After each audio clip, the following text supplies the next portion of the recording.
Yes. En ochalo kodh nyido. Raila Amolo Odinga oseneno kodh auka. Koro kodh nyido vade buoge. Mano kodh nyido.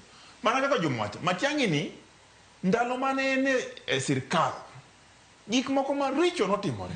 Mabeyo be notimore. To gima yiego en ni kaka ng'ata en gi ratiro mar pend chik 38 mar chung' mar manyo kombono moro modwaro. En gi ratiro no. Jopiny mabro yiero.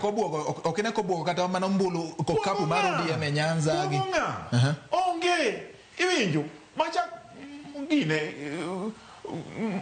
mach mar karatas. Karatas dhi to. Kama Tiang'i dwa bedo president.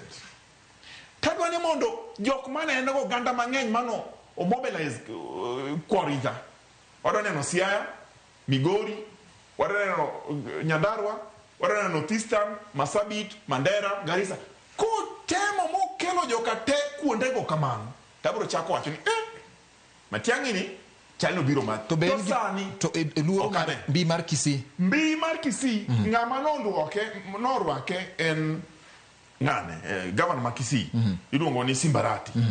To king'iyo Matiang'i no biro kaka jadala mancho laloko koro irwake kata in sani kibudho boma ka kidhi dala udong jodwala urwaki jogo bati karibu jirwake rwaka okonyiso ni mane koro ni biro gi mbi ni koro jomoko wuok e party gi mano onge.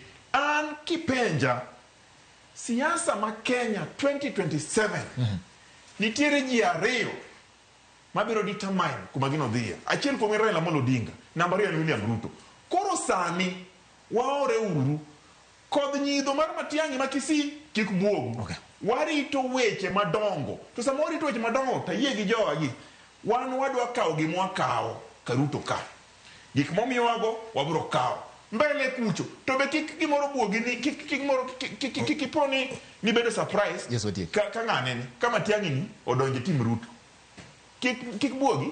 Siasa lokore. Wuoyo kode. Ano ka wuo kode, ta ana jasebedo ja siasa kendo ang'e gigi. In ning'e ni kawuono Raila biro tiyo gi Ruto. Ning'e.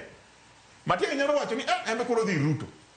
Kata Kalonzo nyalo wacho kamano ikia. To an gima wacho en ni sani Matiang'i ne en kodh nyidho. En osechwe kamano, oruma kamano. Dr. Mark Matunga.